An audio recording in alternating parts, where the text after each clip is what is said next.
Alright, so what I'm going to talk about today is 28 days of losing weight progress and how that basically went for me. And I'll be honest, it's been pretty tough.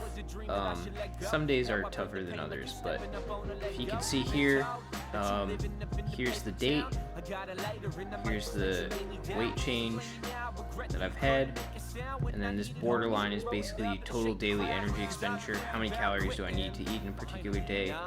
If I stay under this number, thermodynamics says I'll lose weight. If I'm over, I'll gain. Here's the number of calories I actually ate in a particular day, and then here's the change.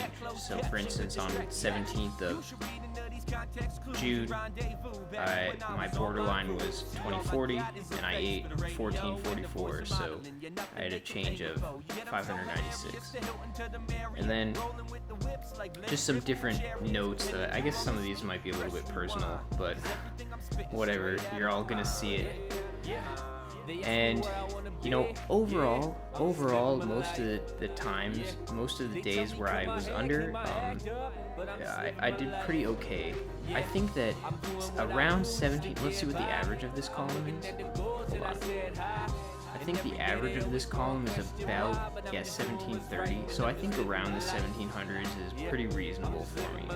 I also walk 3 miles to work and back every day. So the actual amount of calories that I need to maintain is probably a little bit higher than 2040. But anyway, I noticed that if I stay around 1700, I'm usually okay. If I'm below that, depending on how below I am, can be pretty hard. Like this day here, these 2 days here, 1392 and 1314, were actually like pretty tough. I also had like kind of hard work days those days, and I think that eating less calories was just like a product of stress more than it was a product of me actually not being hungry. I think my brain just like didn't have time to process hunger those days. You can see I kind of made up the difference the next 2 days, and I think that this 1993 number is actually somewhat inaccurate because like I went to some pasta place and I got chicken parm, and I put 1060 there for the amount of calories in the chicken parm, but who knows if that's actually the amount. Like if you eat out, it can be hard and you just kind of are left to guess. But I think that staying in this 1700s range is pretty good. Some days I can do 14 or 1500 and be fine, but definitely anything below 1400 is a little bit hard on my body, and I think that like staying I think the Goldilocks zone for me is like above 1400 and below 1800. Anywhere in there, I'm usually fine. Every 5 pounds, I just learned this from Scooby's channel. You just recalculate your total daily energy expenditure. So I went down about 30 calories on the about 3 weeks in. So I suspect that if I continue this trend, probably in another 28 days or another 3 weeks or so, 21 to 28 days, as long as I stay honest on the calculations, I'll probably need to adjust my borderline again. But the other thing that I came up with that I have sort of a theory about, I'm not a doctor or anything, I just have some kind of ideas about this, is that I think my blood sugar affects a lot of stuff. I think first of all, it can affect like my mood and productivity, but it also can affect my hunger, I think, because I remember watching some like UCSB lecture where someone was talking about the effects of eating simple sugars and how insulin affects insulin and glucose and another hormone called ghrelin. Again, I'm not a doctor, I have no idea what I'm talking about, but there's another hormone called ghrelin that basically makes you feel hungry, and having too much glucose causes more insulin to go in your bloodstream, and then that can affect your ghrelin level, so you still feel hungry the more sugars that you eat. So I got this I didn't know you could just buy this online, but I basically got this like a glucose.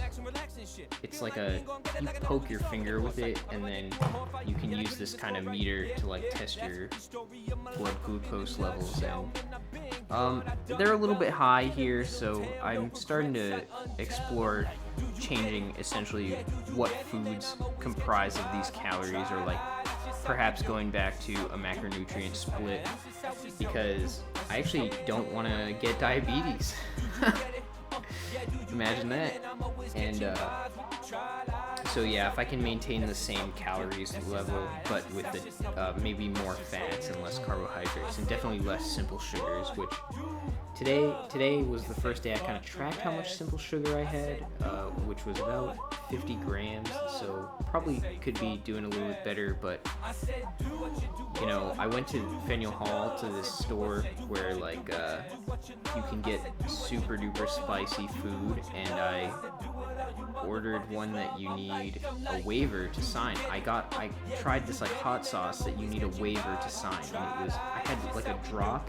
I had a drop that was like, if you just, I don't know, I tried to draw on my finger how big it was, but it's just like a tiny droplet of this sauce, and it was easily the spiciest thing I've ever eaten in my life. Like, I felt like if I reacted like, oh my god, oh my goodness, that energy would have taken up energy that I needed to just deal with how spicy it is. So I ate a peanut butter cup, because I know that like dairy's the only thing that can affect it, and the ice cream that's at Faneuil Hall is like $8, so I didn't want to spend $8.